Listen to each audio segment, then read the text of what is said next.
Deviated nasal செப்டம்னு சொல்லுவோம். நம்ம நேராக உள்ள அந்த மூக்கில் உள்ள குருத்தெலும்பு ஒரு சைடு டிவியேட் ஆகியிருக்கதை நம்ம சொல்லுவோம். இந்த பிரச்சனை இருக்கிறதே நிறைய பேருக்கு தெரியாது. நம்ம மூச்சு எடுக்கும்போதோ இல்லை இந்த சரம் மாறி வரும்போது மூக்கில் அந்த மூச்சு மாறி வரும்போது நமக்கு லேசாக ஒரு பிளாக் ஆன மாதிரி ஒரு ஃபீலிங் இருக்கலாம். பாடி ஓவர் ஹீட் ஆகுது, நைட்டுக்கு சரியாக தூங்காமல் கண்ணு முடிச்சு இருக்கிறது தான் முக்கியமான ஒரு காரணம்.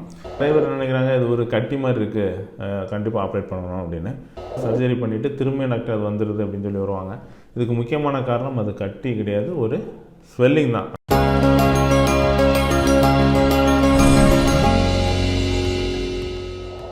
வணக்கம், நான் டயன்சித் ஹாஸ்பிட்டலேருந்து டாக்டர் மெல்வின். இன்றைக்கி என்ன டாபிக் பார்க்க போகிறோம் அப்படின்னா நேசல் பாலிப்ஸ், அதாவது மூக்கில் சேதை வளரக்கூடிய அந்த பிரச்சனையை பற்றி தான் பார்க்க போகிறோம்.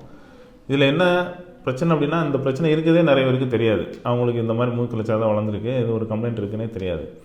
எப்போ பார்ப்பாங்க அப்படின்னா, காதில் ஏதாவது பிரச்சனை இருந்தாலோ, நம்ம சைனஸ் மாதிரி சிவியராக இருக்குது, மூக்கு அடைச்ச மாதிரி இருக்குது, மைக்ரைன் இருக்குது, இந்த மாதிரிலாம் பிரச்சனை வரும்போது நம்ம இஎன்டியை கன்சல்ட் பண்ணால் நேசல் பாலிப்ஸ் இருக்குது. இல்லை சிலருக்கு டீவியேட்டட் நேசல் செப்டம்னு சொல்லுவோம். நம்ம நேராக உள்ள அந்த மூக்கில் உள்ள குருத்தெலும்பு ஒரு சைடு டிவியேட் ஆகியிருக்கதை நம்ம சொல்லுவோம். இப்போ இந்த மூக்கில் சதை இருக்கிறது நம்ம எப்படி கண்டுபிடிக்கலாம் அப்படின்னா, வெரி சிம்பிள். நம்ம மூச்சு எடுக்கும்போதோ இல்லை இந்த சரம் மாறி வரும்போது மூக்கில் அந்த மூச்சு மாறி வரும்போது நமக்கு லேசாக ஒரு பிளாக் ஆன மாதிரி ஒரு ஃபீலிங் இருக்கலாம். சில நம்ம பேசும்போதே எதாலும் சொல்லுவாங்க, மூக்கால் பேசுகிற மாதிரி இருக்குது அப்படின்னு சொல்லுவாங்க. அந்த கம்ப்ளைண்ட் இருந்தாலும் நம்ம பார்க்கலாம். லேசாக நம்ம ஒரு டார்ச்சை வச்சு உங்களுக்கு தெரிஞ்சவங்கள நம்ம மூக்கு அந்த டிப்பை லேசாக தூக்கிட்டு நம்ம பார்த்தாலே உள்ள லேசாக ஒரு ஸ்வெல்லிங் இருக்கும், ஒரு ரெட் கலரில் ஒரு சின்ன கட்டி மாதிரி தெரியும், ஆனால் அது ஒரு ஸ்வெல்லிங். அந்த மாதிரி இருந்துச்சுன்னா நம்ம நேசல் பாலிப்ஸ் இருக்குது அப்படின்னு நம்ம தெரிஞ்சுக்கலாம். இது எதனால் வருது இந்த மூக்கில் இந்த சதை அப்படின்னு பார்த்தோன்னா, பாடி ஓவர் ஹீட் ஆகுது, நைட்டுக்கு சரியாக தூங்காமல் கண்ணு முடிச்சு இருக்கிறது தான் முக்கியமான ஒரு காரணம். அப்புறம் நமக்கு அலர்ஜி மாதிரி உள்ள கண்டிஷன், சைனசைட்டிஸ் இந்த மாதிரி உள்ளதெல்லாம் இருக்கிறவங்களுக்கு இது காமனாக இருக்கும், இதில் உள்ள சிம்டம்.